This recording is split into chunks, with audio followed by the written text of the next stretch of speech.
Okay, good morning, everybody. Good morning and welcome to the Dalí Museum. Happy to have all of you with us today for our Coffee with a Curator, which is a program we do on the first Wednesday of each month. Today we're here to learn about Goya, Visions and Inventions. We have our curator, Dr. William Jeffett, who curated the show, and will share a lot of information about both the show and the life of Goya. Before we do that, we want to thank Cafe Gala for providing the refreshments for today's event. We also want to thank AARP, and I know a number of you are first-time visitors here, so welcome.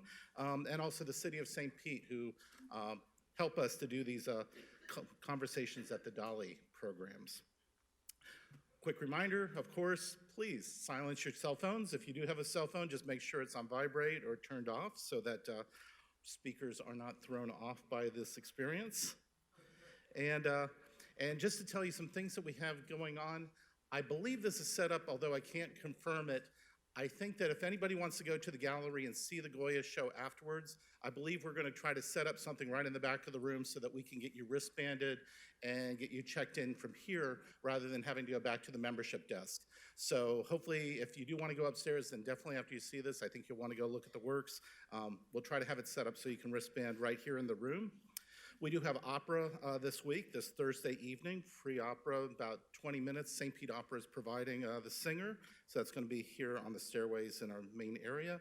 Called Classics is next Thursday. We're showing Mean Girls, a popular favorite amongst many. Our next Coffee with a Curator in September will be Denise de Leon, my colleague. She's going to be talking about Dalí's self-portraiture, which nobody has presented before, so it's going to be very interesting. There's a lot of interesting self-portraits in Dalí's work. And we're really excited to have Roxanne Fay come back to do another performance, an encore performance of My Unspeakable Confessions, Gala Dalí Declines to Explain Herself. Tickets for that are available on our website. It was written for us by Heather Jones when the museum opened in 2011 in this building. It basically is one-woman performance, one act in this room about the life of Gala. It's totally fascinating. Last but not least, poetry is coming back. We have a really interesting talk at the end of September, and we have our October Dalí and the Dead talk coming up. So lots of things to look forward to. But with that, let me go ahead and get this out of the way, and we will go right into today's talk. And we're very pleased, as I said, Dr. William Jeffett, who curated the show, is going to be sharing a lot of information about it. It's fascinating. It is an amazing show. Please join me in welcoming Dr. Jeffett.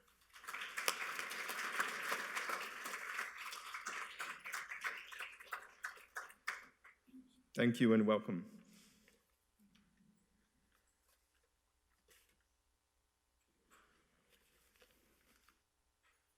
Well, I'm going to try to illuminate a little bit about the paintings and the works on paper, the prints and etchings that are in the exhibition, as well as give you an overview of Goya, which is difficult because he had a very long life and painted an awful lot, and I'm not going to try and show you everything. But there's a lot, and hopefully it'll stimulate your curiosity, and you can see more Goya somewhere else in the world. There are lots of Goyas in American collections as well as in France and Spain, and so. But he had this incredibly long life and did all sorts of different things. So first, I'd like to just point to a connection between Goya and Dalí. Dalí admired Goya, and Dalí was a student at the Royal Academy of San Fernando in Madrid, and Goya was also a member of the Academy, and during his illustrious career became its director. So also Dalí wrote, when he was very young, like 15 years old, a little text about Goya, perhaps the very first published thing he wrote in a little magazine that was published in Figueres. So Dalí had great ambitions. He admired Velázquez and Goya, and Goya was also a painter. He was court painter and became the first painter to the king. This is a fantastic group portrait of King Carlos IV that he did shortly after being nominated portrait to the king. And Dalí had similar ambitions, and he became close to Franco in the later years. He he wanted some sort of official recognition, and he attained very, very close to the end of his life an aristocratic title that was given to him by the Spanish royal family. So he also kind of was doing something like trying to be an official or court painter. Both of them were fascinated with bullfighting. Goya and his Tauromaquia prints I'll come on to in a minute, and Dalí did various prints and other things about that, as well as, of course, his most famous painting, the hallucinogenic Toreador, which, of course, is upstairs. Dalí probably looked to Goya in some of his more grotesque compositions, and you can see in this parallelism, this print on the left is a Goya from the Disasters of War series, which is not in the exhibition, but you can see that there's a similar kind of sense of the grotesque and of human suffering.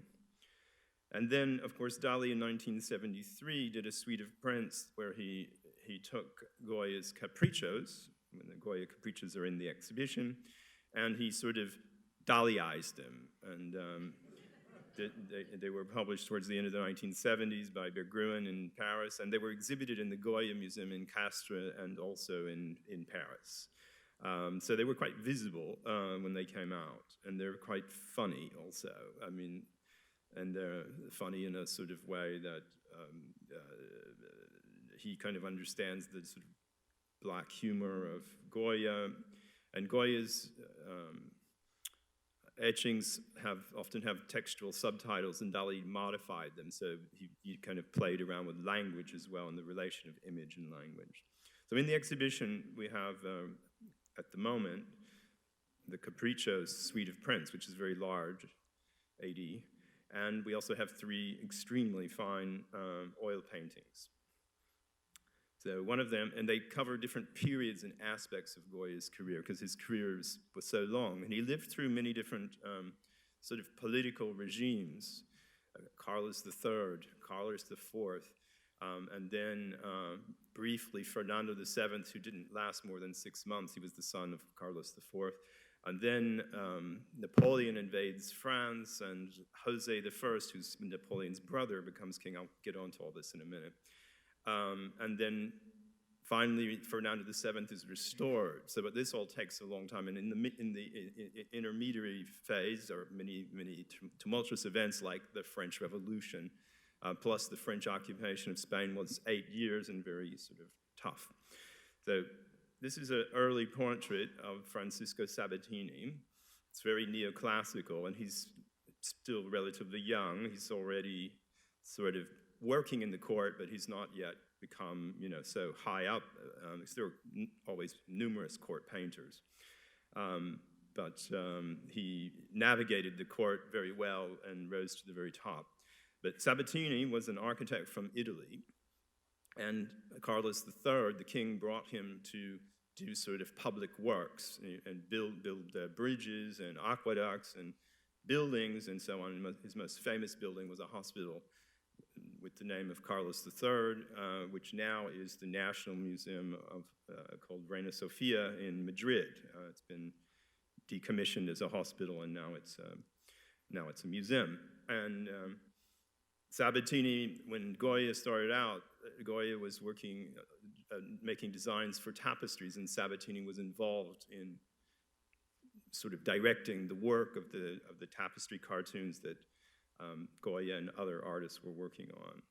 And then slightly later painting, which is a very different register, from 1794, Yard with Madmen, possibly a view that Goya saw. Goya was from Zaragoza, as we'll see in a minute, and he claimed that he'd seen this scene, but there's probably a lot of invention in it and possible references to theater. And then the third painting in the exhibition, which is, there's a typo, I'm sorry, it's 1808 to 12, not 1908. So he did a series of still life paintings, and I'll show you some others in a minute. More or less during that period of the French occupation. And like the Yard with Madmen, this was not commissioned by somebody. This was a painting he did on his own initiative. And I'll come back to it and say a little bit more about it.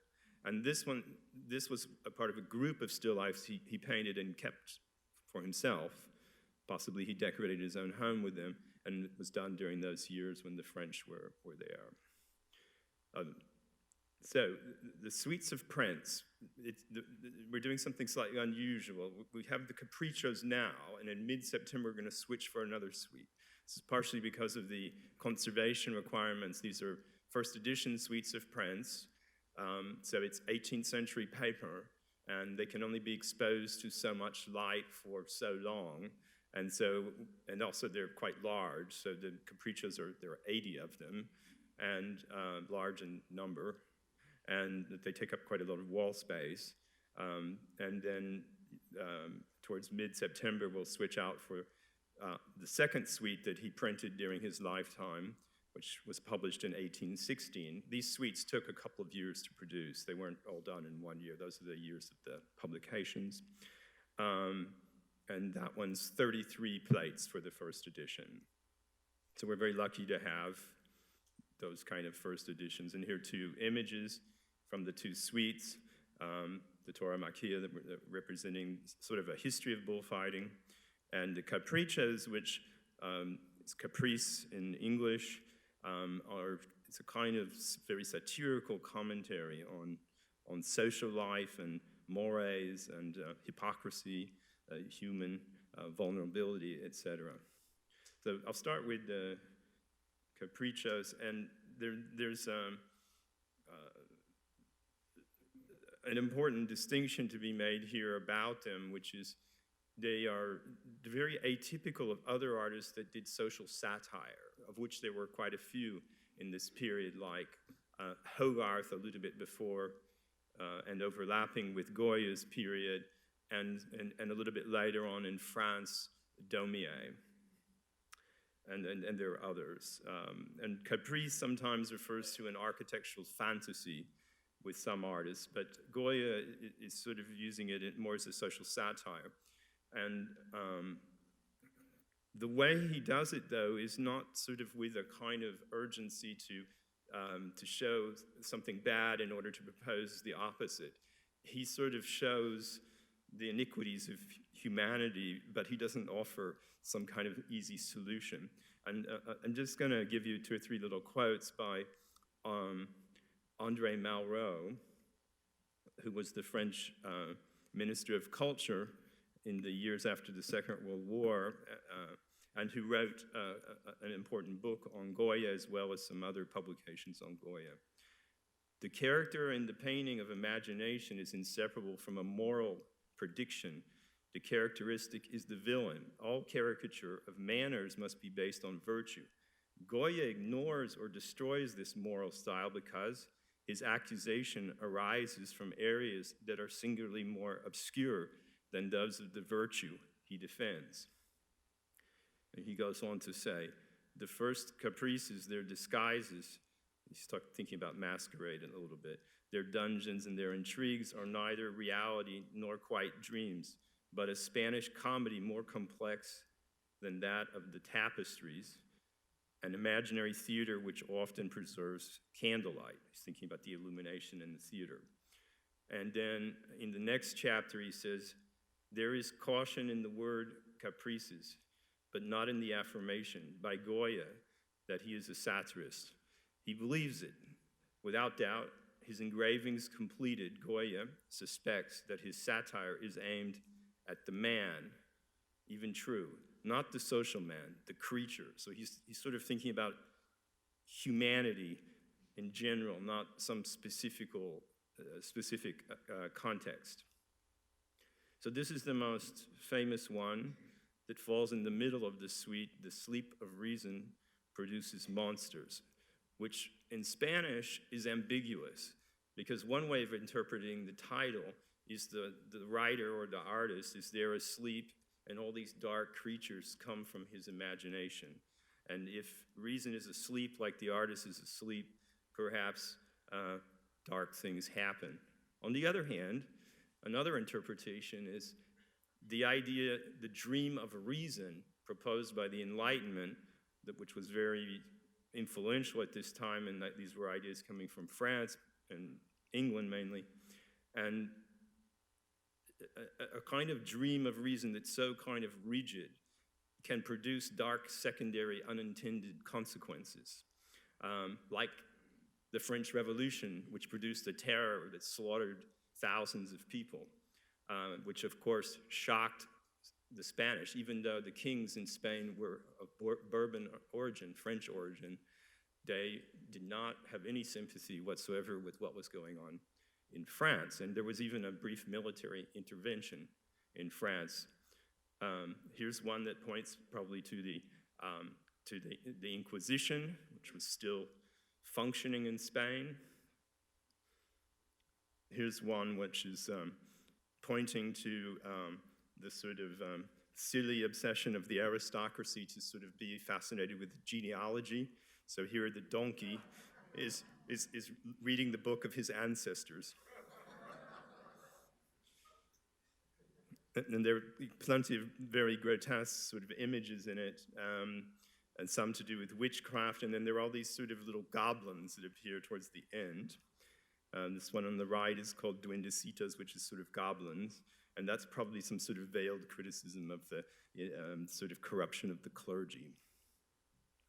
Here's some other ones with involving witchcraft, and also there, in the first half, there's sort of images that point to marriages of convenience, prostitution, and things of that nature that are more sort of sociological. And then in the second half is where you get all these sort of images of witchcraft. Presumably the idea, many people tend to interpret it as the idea that the popular culture was sort of superstitious and modern reason could dispense with that. But also images of witchcraft seem to have been famous fashionable among the aristocracy. Come back to that. And here's one that's quite strong and strange. She's plucking a tooth from a hanged man because it's probably gold and it's worth something. And here the idea is to do possibly with something like prostitution. Well, the prostitutes have fleeced their clients, and now they're trying to get rid of them with the brooms and plucked them, but basically what we would say fleeced. Probably this is a self-portrait. And the other point about this is the owl is looking at us, and so the other animal on the lower right, which is probably a lynx rather than a cat, is also looking out at us, and perhaps the owl is a symbol of reason, and the cat's eyes, because they can see in the night, is the kind of illumination of reason in the context of darkness. And of course the bats probably are more symbols of darkness and obscurity.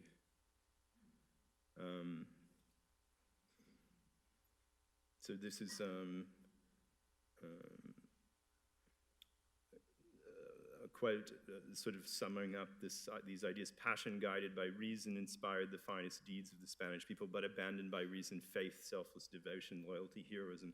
The search for truth and the passionate love of freedom are turned into evil negations: superstition, bigotry, selfishness, flattery, cowardice, heresy, hunting, and servility. And here we have some of these sort of demons, and they're clipping their toenails.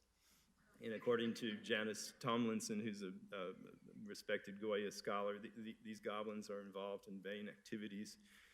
Previously thought endemic to man alone, these shared vices enable us to suspend our disbelief and equate goblins, monks, prostitutes, and nobles as participants in the world that tests the limits of reason. No clear boundaries distinguish reality from fantasy. Here we have another witchcraft scene, and also there's another one of these. I'm pretty sure they're lynx rather than cats. Gust of wind, another witchcraft one, and this idea that they're sort of eating children and so on.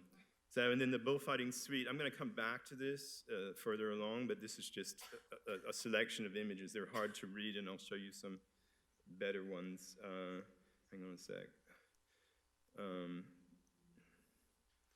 First, I want to just do one thing here.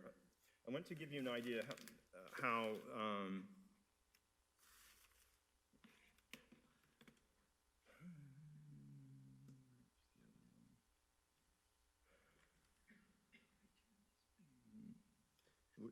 where are the other ones? I don't see them. Here? It's not that one. Oh, they're all together. Okay, I got you. So I just want to give you a quick idea. Okay, got you. Where? The plus sign? It's a PDF. Which one? This one? Yeah. Okay, that's fine.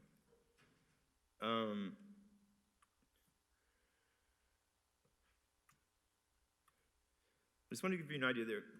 In both suites, they're numbered. And I'll give you just very quickly, if you just look at the screen, I'm going to scroll and give you an idea. So now we're into the first half. So the very first plate is a self-portrait, but he did it at the very end. The one with the sleep of reason, he did it at the very beginning, but he put it in the middle of the suite. So it's very confusing for interpreters. It's possible that he had two suites in mind and he grouped them together. So the first one has these scenes of kind of masquerades and marriage as a convenience and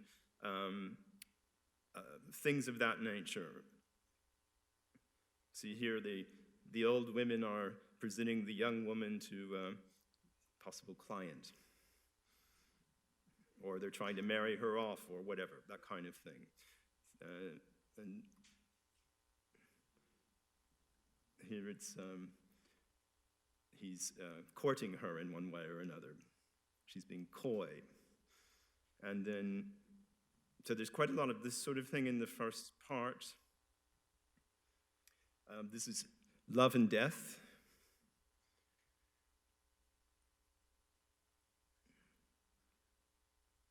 The one with the one I mentioned before. Here we have some sort of figures that could be like priest.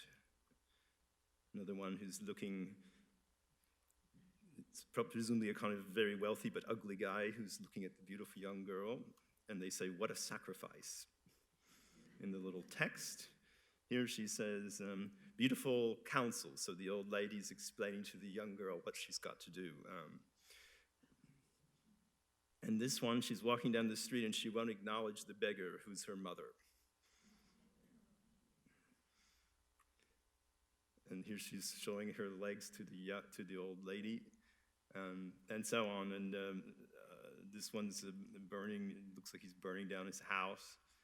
And so, I mean, they're quite sort of dark in lots of ways. And they really, this is the one we looked at before. But this will just give you a very, very quick idea of this sort of sequencing of it.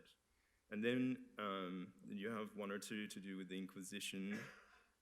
And this cap was something it's called San Benito, and it was done for it was a kind of penitence. It didn't mean that they were going to execute you necessarily, it just meant you had to make a public penitence. Here is another suitor. These are all sort of similar subjects, and I don't want to go on too long about this, but I think the idea of the sequencing is sort of interesting, and yet sometimes ambiguous and confusing. So then, here we are in this sort of prison. And then we get on to, in a moment, the middle plate. So first the donkeys, then the middle plate. And there are various other donkey ones that are quite funny. Here the monkey's playing for the donkey, so the donkey appreciates music. Here's the one with the ancestors. Here's the donkey as doctor, and he's taking the pulse of the dying man, probably won't survive. And here the monkey is painting the portrait of the donkey. And possibly Goya is thinking of how the aristocrats don't really appreciate art, but he's also probably making fun of himself and artists who have to paint donkeys. Here the world is in reverse, the donkey rides the man. And then we come to the sleep of reason. And then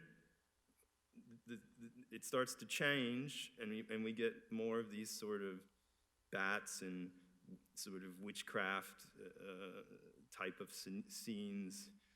that are quite strange and a little bit bizarre. Lots of, or human bats and witches flying, and then we have our goblins.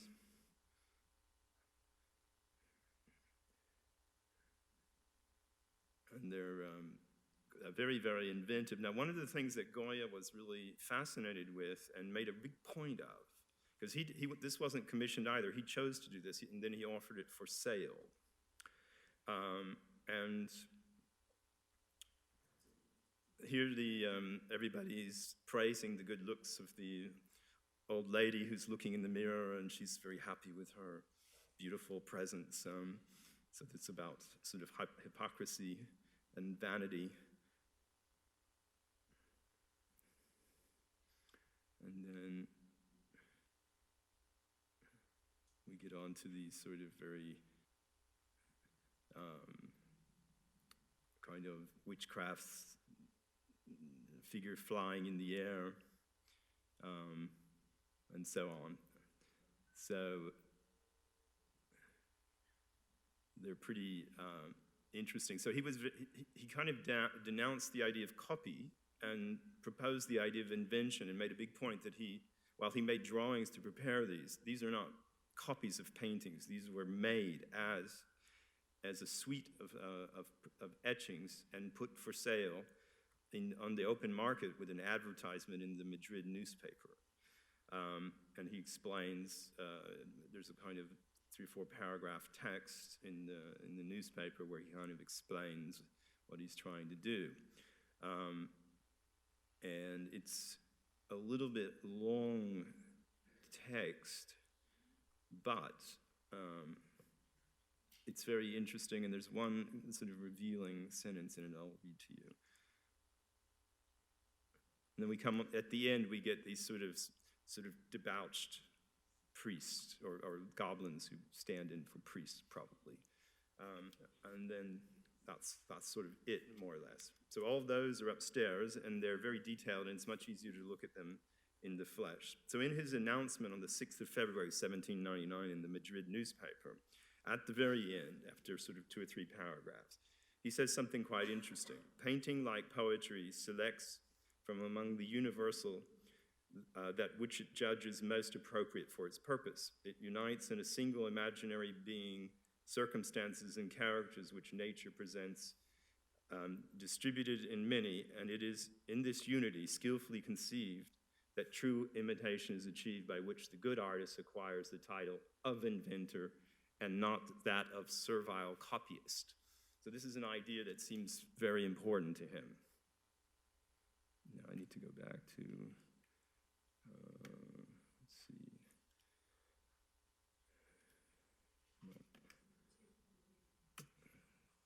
Which one is it?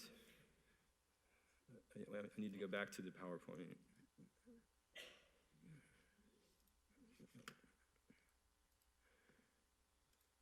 Okay. So this is the other suite he did during his lifetime. There are 2 others. I'll mention one of them in a few minutes, but they were published posthumously. The Tauromaquia is much later on in 1816. It's after the restoration of Ferdinand VII, and many things happen in the interim. It's 33 plates, and it's sort of about the history of bullfighting in Spain, which was very popular. And I'm going to come back to this. I'll just whet your appetite for the moment. The way the ancient Spanish hunted. So it pretends to tell a sort of history. El Cid, who was a figure from the Middle Ages. And this one is one that involves Moorish figures fighting a bull. There was a theory that the Moors introduced bullfighting into Spain, which is probably not true, but it was believed in the 17th and 18th century by many people. And then at the end of it, you get some contemporary figures, and this is a real person, Martincho, and so is this one, Juanito Apañí. And then this is one where there was an accident, the bull went into where the spectators were and killed the mayor of Torrejon. This was a documented event. And then a bullfighter called Fernando del Toro fighting on horseback. And then it ends with 2 or 3 images of the death of Pepe Ilo, who was one of the most famous bullfighters of that period. There were 2 or 3 others. But he also wrote a treatise on bullfighting that had etchings in it in the 2nd edition, and probably Goya was aware of that. So I'll come back to that a little bit later. So now I want to give you a kind of overview. Here's a relatively early portrait from the 1790s of Goya, self-portrait painting in his studio. So he was born in 1746 and died in 1828. So he had a long life, but he had some health issues, and we'll come to that in a minute. And he was born in Zaragoza, which is on the map. It's not fantastically far from Barcelona. It's probably 2 hours driving. And it's also where later on Luis Buñuel, the filmmaker, comes from. And he was born in a small town near Zaragoza, but he began his career in Zaragoza. And he studied under José Luzán, who was also from Zaragoza initially. And this is a painting by Luzán that was done for Zaragoza, an image of the Virgin of Pilar, who is the patron saint of Zaragoza. And then like many artists, he had a trip to Italy to study art, and he did this painting of Hannibal crossing the Alps in his first vision of Italy, and he won a prize in Parma. It was a competition. But then he goes back to Zaragoza and starts to study under Francisco Bayeu, who's an important art teacher and also was already working in the court. Then a little bit later, he marries Bayeu's sister, Josefa. It's a very good marriage because now his brother-in-law, actually there are two artists called Bayeu, and they were both court painters, so he sort of immediately has access to the court. They only had one son who lived, but they had several that died, so that was kind of difficulty in their life at that time. He goes to Madrid. Here's a portrait, a self-portrait by Bayeu from 1790s, one of the 2 brother-in-laws, and he goes to work in their studio, first in the tapestry factory. And Goya did many tapestry designs and stayed in the court for the rest of his life. And another important figure as court painter was Mings, Anton Raphael Mings, and was an important influence on Goya, and also there. And here's an early self-portrait from the 1770s that's in Zaragoza now, that might maybe inspired by that kind of neoclassical painting by Mings and other artists like that.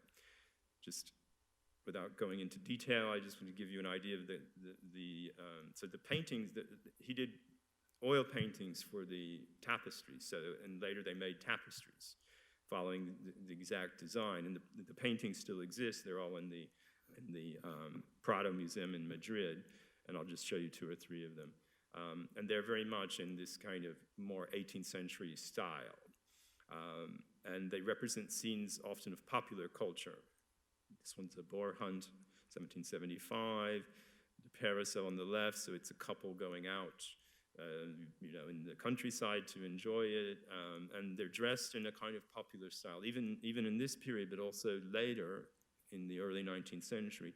The idea of the way popular people were dressed was very fashionable among the very high culture people, and Goya was very fascinated with this kind of popular style of dress, and boys picking fruit. And these were done to decorate palaces for the royal family. Again, our friend Sabatini, the architect that worked with Goya on the commissions, and this painting Goya didn't sign, nor did he write on it who it is, but the argument that it's Sabatini is based on this painting. In the middle of the painting is the Count of Floridablanca. On the left is Goya, And on the paper in the left, on the floor, it says Goya. You probably can't read it, but it says Goya. And on the right, there's a treatise on painting on the floor.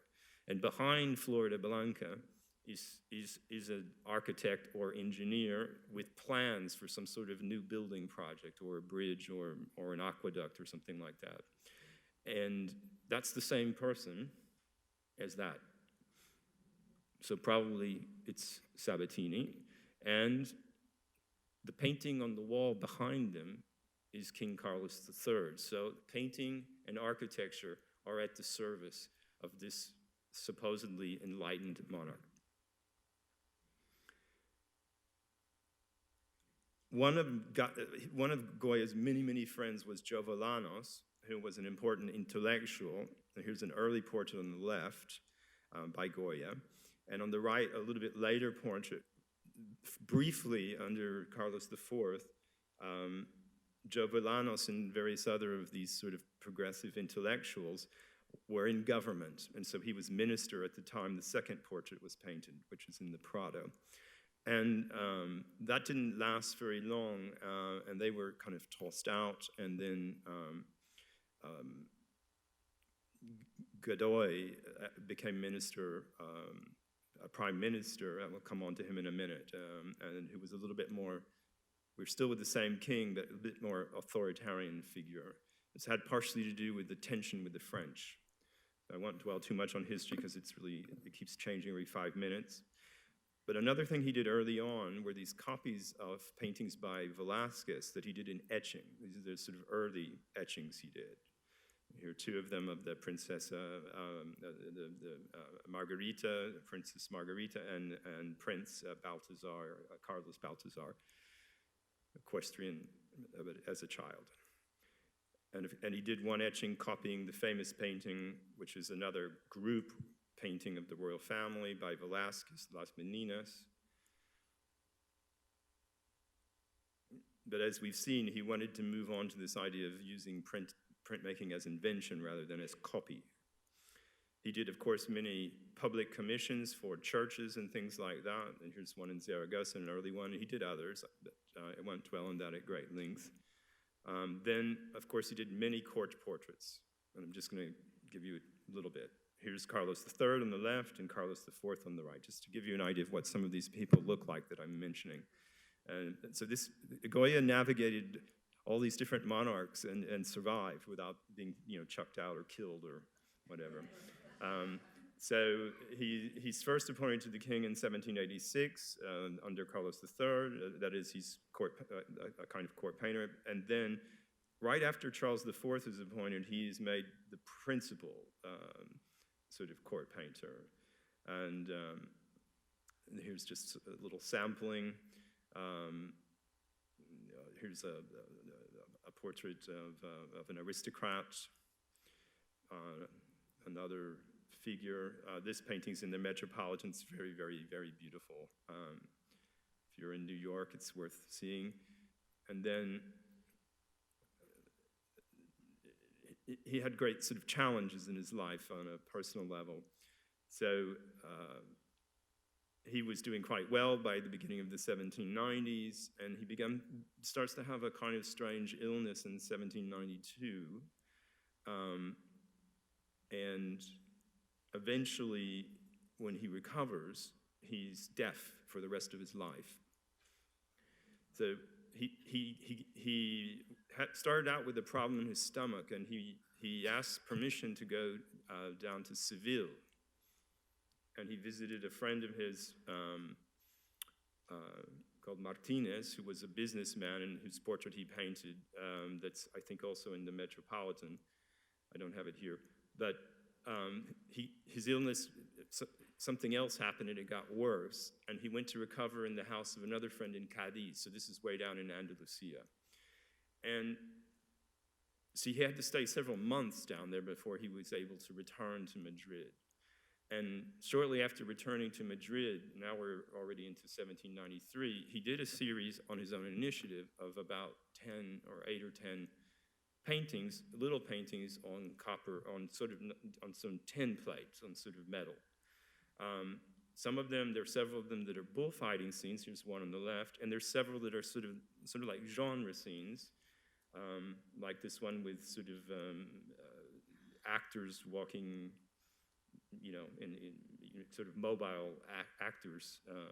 And a couple of others are sort of scenes of disaster. And then the final one in the series is the yard with madmen that we saw before. And he writes to the director of the Royal Academy saying, I've done a new series of paintings. I want to send them to you, and I want you to show them in the Royal Academy, which he does do. But he probably did them partially because he wanted to show, well, I had an illness and I'm deaf, but I'm not dead. So here's again the yard with madmen. And in the last letter to Iriarte, the director of the Royal Academy, he mentions this one and says he'd seen this scene in the past in Zaragoza, which may or may not be true. But he does say that in a letter. And the letters, a number of his letters still exist and are held in different institutions. Now, those paintings are all very inventive, and they don't have any nobody's commissioned them. But he was capable of being very inventive with commissioned pieces as well. He was very close to the Dukes of Osuna, and they asked him to do a series of paintings for their country house. And they're paintings that have to do with witchcraft. They're on canvas, they're not on copper, but they're also little. And here's one of them that's in the Prado. They're dispersed now. And another that's in the Museo Lazaro Galdiano in Madrid. So he did these as a commission, but nevertheless, this is why I think there was a kind of this type of subject was fashionable, because to decorate your home with this kind of image is quite a strange idea. So he made more than one trip to Andalusia, and he was close to the Duchess of Alba, and this is the first of two important paintings he did of her. And he stayed in her house in Andalusia, and it was frequently rumored they'd had a love affair, but probably not.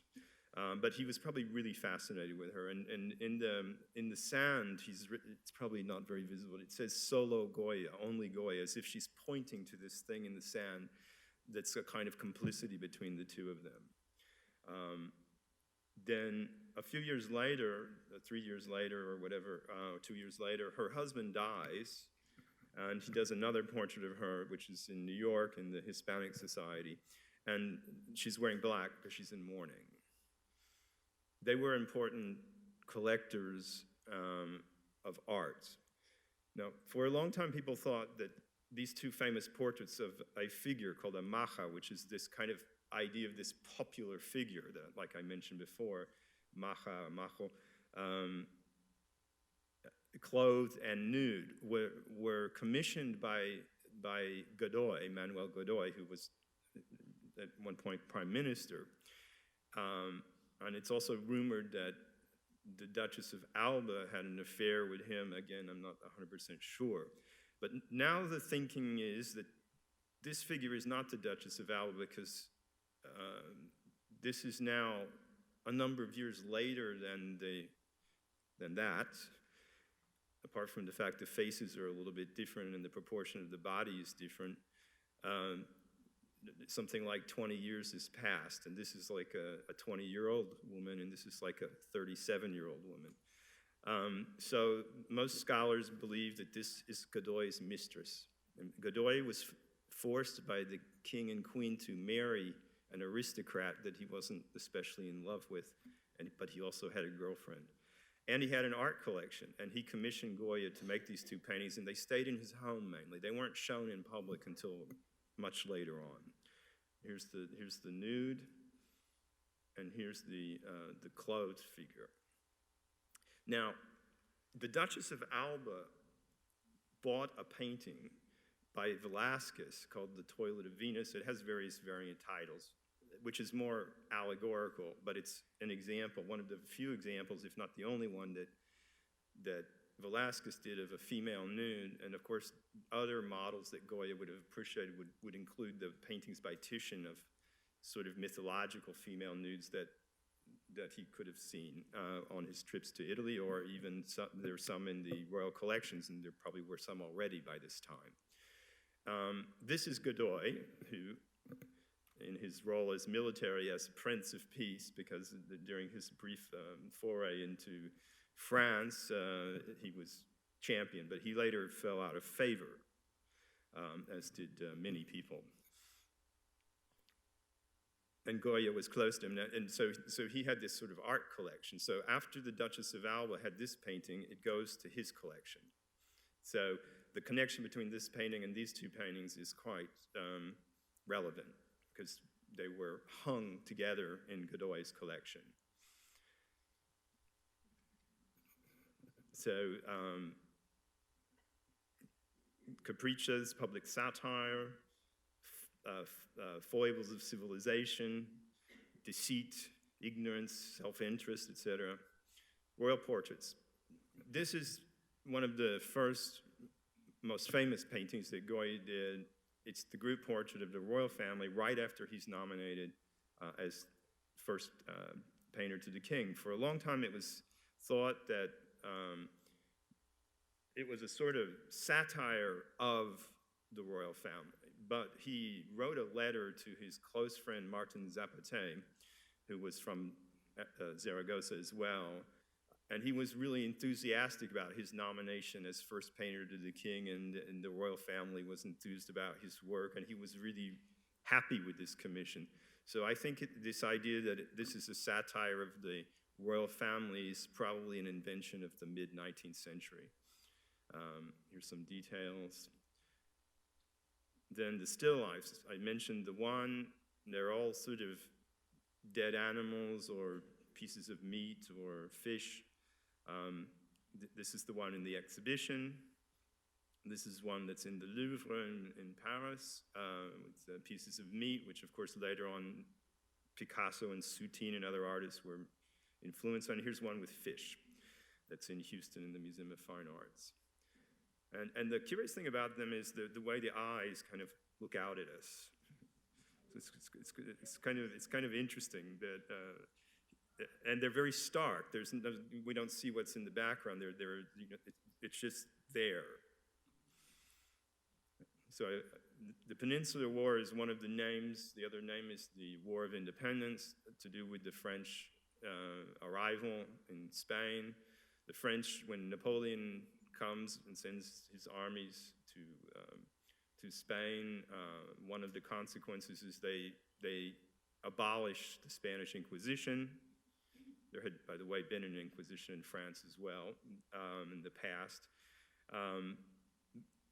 And here are the dates when the Inquisition is sort of in effect. It comes back briefly afterwards in a kind of weak sort of way. And here's a later painting that Goya did representing a scene to do with the Inquisition. Here's Napoleon. So he wanted to implement his system across all of the continent. And he sort of lied to the Spanish, saying that he needed the army to come into Spain in order to sort of attack Portugal. It was an ally, I guess, with England. And then that was a trick, and he puts his brother on the throne, and the Spanish royal family go into, he doesn't kill them, he puts them into, tells them they have to go live in Bayonne in France, near the border, but not live in Spain. And here's José I. On the left, prior to becoming King of Spain, he's King of Naples, and then on the right in his role as King of Spain. So he was a modest person like his brother. And when Goya does the suite called The Disasters of War, he's probably thinking about, it was a very, the Spanish public rose up against the French, and there was resistance. And the origin of the word guerrilla, fighter, comes from this war. And it drug on for several years, and it was pretty grim, and the disasters points to that. Then after the restoration of Ferdinand VII, Goya decides to paint two paintings representing the uprising of the people, which was on the 2nd of May, 1808, and the 3rd of May. The 2nd of May, the people rise up And these are sort of these figures that are Egyptian Mamelukes that were, working for Napoleon, part of the French army, but they were from Egypt, that type of dress. And when Goya does the Tauromachia and tries to represent sort of North African Arabs, he paints them like this because this is the only thing he knows. And then the next day they were reprisals, the 3rd of May, and the French execute quite a lot of people in Madrid, and it's very bloody. And so he does these 2 paintings, which are now in the Prado, and that are sort of precursors of other modern paintings like Picasso's Guernica that point to the brutality of war. And he has his arms raised in a kind of, almost like he's a sacrificial victim or kind of Christ-like figure. And these are the popular, normal people in Madrid that don't want to accept the arrival of the French. And after the French leave, the people who had been associated with the French are seen in negative light. This painting, which the Prado now thinks may not be by Goya, but by perhaps his workshop, some people have interpreted as a kind of symbol of an external threat coming to invade Spain, and then it's some kind of allegory to do with the French. We already looked at this Madhouse painting, which is in this period. And here's a self-portrait from this period. You can see as he sort of ages. I mean, he did quite a lot of self-portraits. He also he didn't only have that one illness. He had more illnesses. So though he lived and worked almost his entire life, he was plagued by issues of health. And then here, the Tauromachia suite again. And now I want to go to here again, I guess. No. And just want to point to one thing, and again, I'll just do a quick scroll. The first edition of this, yeah, that's fine. The first edition of this has this on the first page, which says caprices representing the various sort of passes of bullfighting by Don Francisco Goya, Madrid. And then it's followed by a series of titles, and you saw that some of them had titles. So these were titles that he wrote, possibly with the help of a very cultivated friend of his called Sean Bermudez. Because Goya knew really everybody, aristocrats, intellectuals, ministers in the government, all of the people in the royal family, directors of the institution. He was incredibly sort of connected. So again, their plates are numbered and they go in sequence from this kind of, here we are in the prehistory, early, meant to be in Spain. And he had read a book by Nicolas Fernandez de Moratin, which was meant to be a kind of history of bullfighting. And Moratin's son, who was a sort of also a writer and poet and theater writer, were close friends of his. And then this sequence to do with the Moors, supposedly introducing bullfighting into Spain, but this has been demonstrated to be a myth. And so there's several of those. Then we get to Carlos V, who was an earlier king and who was also Holy Roman Emperor. So this is an earlier period than our Carlos's and so on, but it's like 2 or 3 kings before. And then El Cid, who actually chronologically precedes Carlos V, so there's some errors in it. And then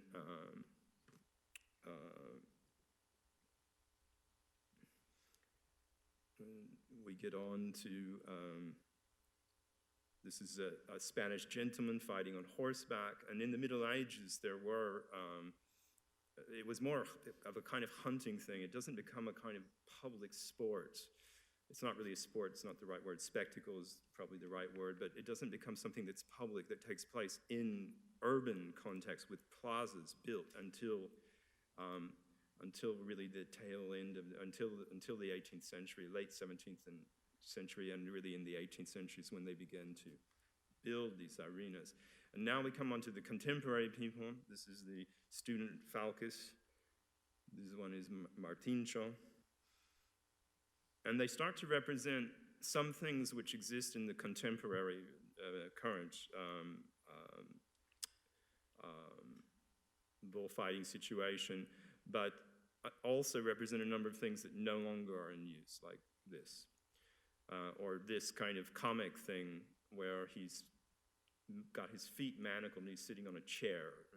They don't do this anymore. They don't do this anymore either. And this is not common in a formal bullfight, but this exists in other types of games with bulls that exist on a popular level because there are other types of things to do with bulls that involve jumping over them that young people do more in small villages and things like that. And that are a little bit sort of more like the rodeo in California or in Texas. And then here's the one with the accident where the bull gets up into the arena and kills the mayor of Torrejon. And here's fighting with the lance, which is in the first phase of the 3 acts. This doesn't exist now. He's fighting with a kind of sword. This one rides a bull to fight a bull. This, of course, nobody does. And with dogs, which fell out of use very rapidly. And here's an accident. And then here's one doing it with he's distracting the bull with his hat instead of a cape. And here's Pepe Hilo ready to thrust the sword into the bull on foot, which is the final phase. And then the end is when it's depicting an event in 1805 when Pepe Hilo, who had written this important treatise and who was very celebrated, was gored in I think it was in Madrid, and he dies. And after that, there were some sort of polemical discussions about bullfighting. How do I switch back? This one? Oh yeah, okay, I think I got it. And which one is this one? Okay, and the full is where? No.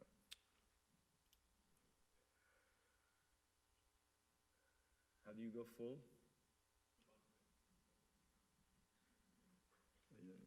I'm in it, but it's not, okay.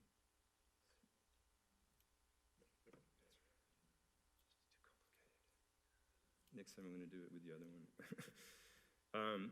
So that's about, this suite's done in 1816. So in 1814, Fernando VII is restored to power.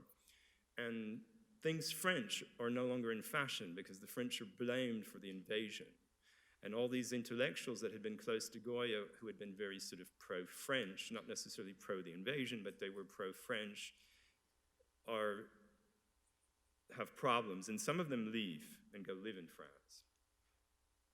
And Goya eventually goes to live in France, but he doesn't go as an exile. He goes with the permission of the king. So, and he stays on for a while. I mean, he doesn't go to France for several years. But subjects that are very Spanish, like bullfighting, become incredibly popular, and there's a resurgence of interest in these images of popular people, the majas and majos, and dressing in this popular way rather than in the French way with the wigs and the whole thing. So in the later years, he did this portrait for a friend of his, Joachim Ferrer, who lived in Paris.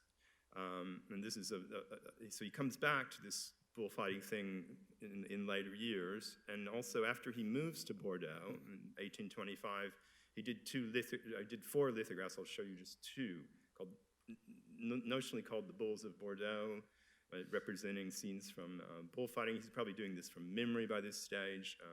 And another one that's a kind of divided bull ring that has sort of 2 different sort of things going on in it. These are quite celebrated. Lithography had just been invented, so this is a new technique. He was a master printmaker already with the etching and aquatint from the Capriccio series, but he takes up this new technology even though he's now quite elderly. And in the 1790s, he was also friendly with a number of bullfighters, and he did the portrait of Pedro Romero, who, along with Costillares, was one of the top ones. And this is probably done shortly before Romero retired, because Romero probably retired from the ring in 1798. And later he became director of a bullfighting academy in Seville, in Andalusia. And this is his brother, who was also a well-known bullfighter, but perhaps slightly less well-known than his brother, who was very, very famous and performed for the kings and so on.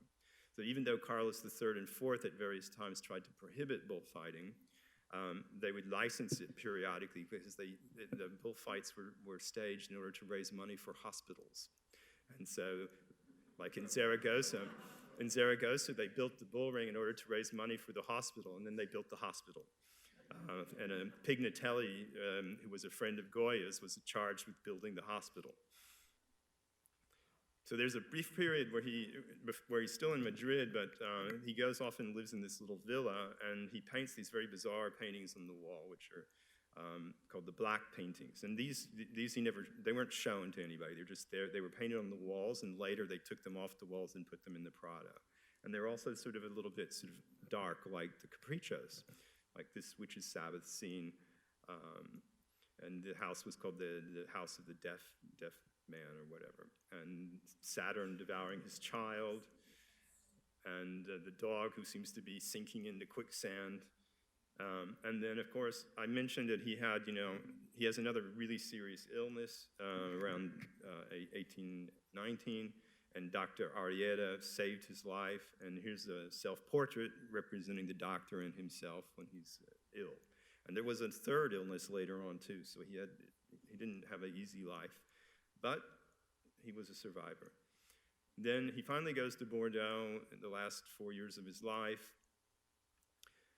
And by now, his wife has died, and we know a lot about what paintings he had in his home, because when she died,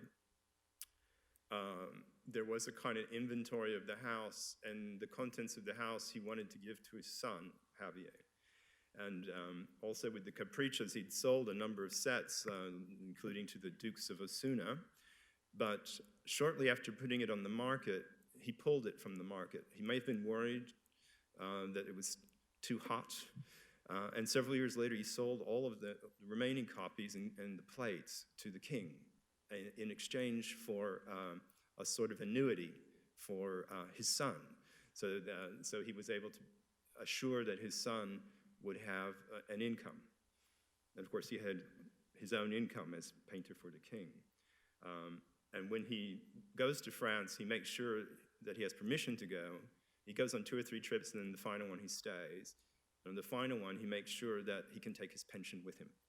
So he could work with everybody, including José I.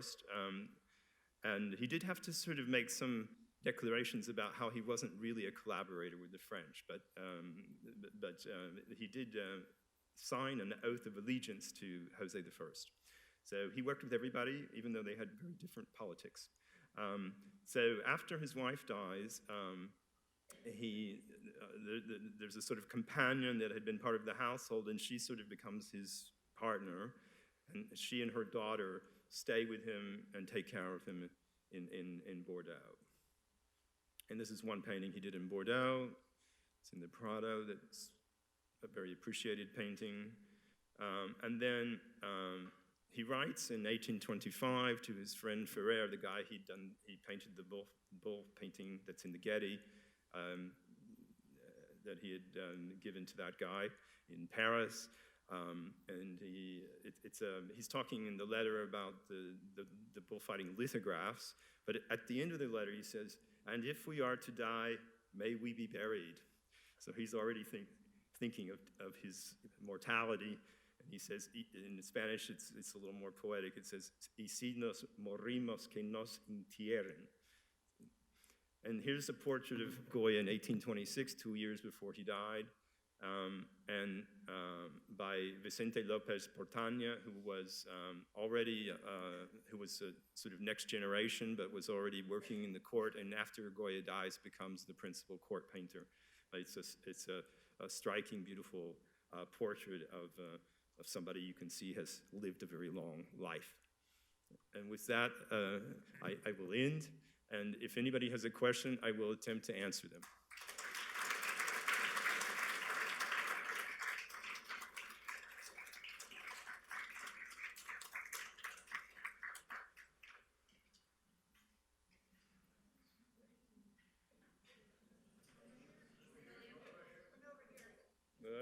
Okay. So it seems Goya led a successful and unhappy life. Can you frame how the capriccio with the witches and the dark themes were received? Did they affect his reputation? Well, he pulled them from circulation, so he may have been worried about something like that. But I don't think that it did too much damage. He says in a letter much later on that, maybe the Inquisition was interested in those, but there's no documentary evidence that that's true. But when he did the clothed figure and the nude figure, not immediately, but later on in the early, the Inquisition did investigate that, and he had to sort of, make some statements. And so seems that it was that was the most controversial one for the theme of nudity, rather than the capriccios. But he did pull them from circulation, and it was a very smart move. If he sold them to the king, who could criticize?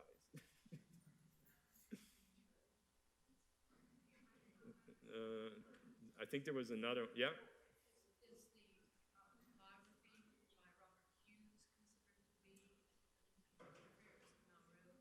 I don't know if it's definitive. It's pretty good, and I think in general the Hughes is okay. The Malraux book's a little more poetic. It's less of a biography. It's more about the paintings and so on. And Malraux's probably one of the figures that put out the idea that Goya was sort of the father of modern art.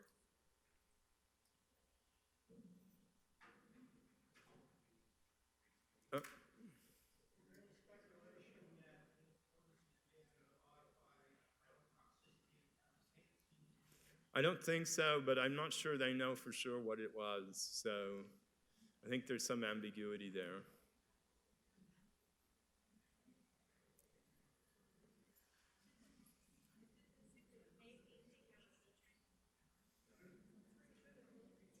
It seems that it was thought that it was a commission by the king, by Fernando VII, but now I think they're saying Goya decided to do it, but to do it for the king, but that it was more his initiative than the king's initiative. It did fit into the sort of renewed sort of atmosphere of the period, though.